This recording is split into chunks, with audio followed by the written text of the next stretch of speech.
দক্ষিণ কলকাতার ফুসফুস বলা হয় তাকে। আমি বলি দক্ষিণের বাতায়ন। স্থানীয় মানুষের কাছে সে ঢাকুরিয়া লেক। আর তার পোশাকি নাম রবীন্দ্র সরোবর।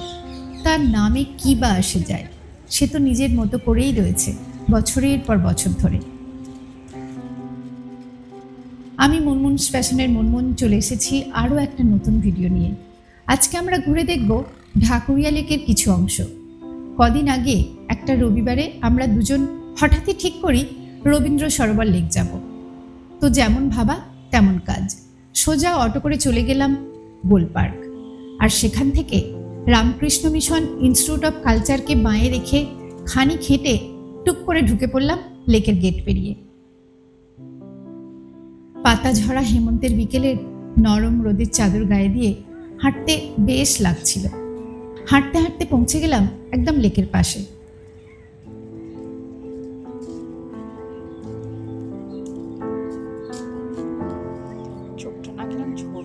প্রথমেই কয়েকটা পাখি চোখে পড়ল পদ্মপুকুরে। লেকে অনেক রকম পাখির দেখা পাওয়া যায়, সবচেয়ে বেশি দেখা পাওয়া যায় পানকৌড়ির। আমরা একটা জুৎসই জায়গা বেছে নিয়ে বসলাম, আর তার সাথে সাথে লেকের জলে ঘুরে বেড়ানো কিছু বাসিন্দার ভিডিও করে নিলাম। এরপর শীতের পরিযায়ী পাখিরাও অতিথি হয়ে এসে পড়বে নিশ্চিত।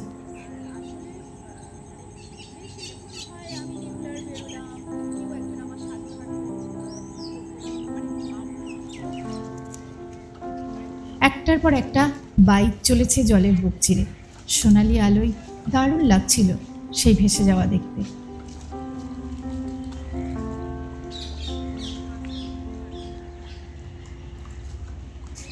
তাই দেরি না করে ক্যামেরা বন্দি করে নিলাম ঝটপট।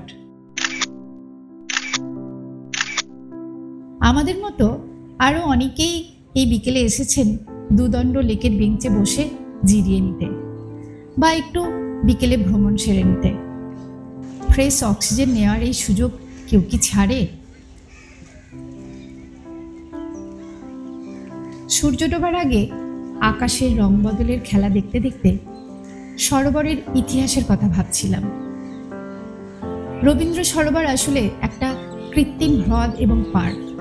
এটি পশ্চিমবঙ্গের দক্ষিণ কলকাতায় অবস্থিত। এর পুরনো নাম ছিল ঢাকুরিয়া লেক বা টালিগঞ্জ লেক। 1920 দশকের প্রথম দিকে কলকাতা মহানগরীর উন্নয়নের জন্য কলকাতা ইমপ্রুভমেন্ট ট্রাস্ট KIT-কে এই এলাকার দায়িত্ব দেওয়া হয়। তখন এই জায়গাটি জলা জঙ্গলে ভরা ছিল। KIT 192 একর জলাভূমিকে অধিগ্রহণ করে এটিকে বিনোদনমূলক বসতিযোগ্য অঞ্চলে পরিণত করার পরিকল্পনা করে। 1958 সালের মে মাসে বিশিষ্ট বাঙালি সাহিত্যিক ও নোবেলজয়ী কবি রবীন্দ্রনাথ ঠাকুরের নামে এই হ্রদটির নামকরণ করা হয় রবীন্দ্র সরোবর।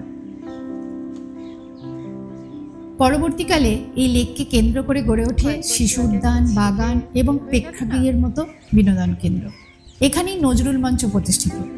এই লেকটির আয়তন প্রায় 73 একর।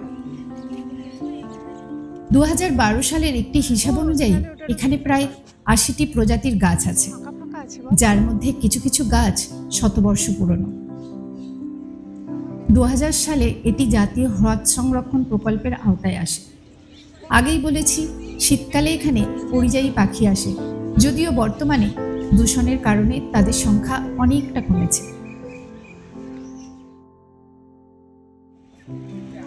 এটি প্রতিদিন সকাল 5টা থেকে সকাল 10টা পর্যন্ত খোলা থাকে এবং বিকেল 4টে থেকে রাত 8টা পর্যন্ত।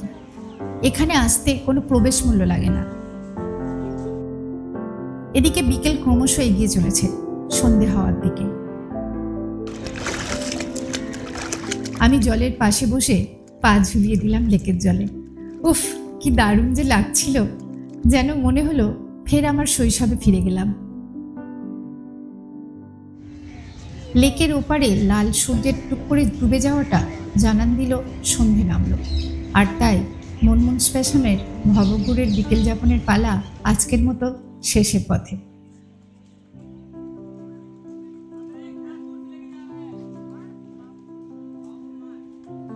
আমরাও বেরিয়ে পড়লাম লেকের চৌহদ্দি ছেড়ে। তবে পেট জানান দিচ্ছে খিদে পেয়েছে। আর হ্যাঁ, এখন লেকের মধ্যে না কোনো রকম হকার বা ফেরিওয়ালাকে ঢুকতে দেওয়া হয় না। পরিবেশ রক্ষার কারণে, নইলে চাটা ওখানেই খেয়ে নিতে পারতাম।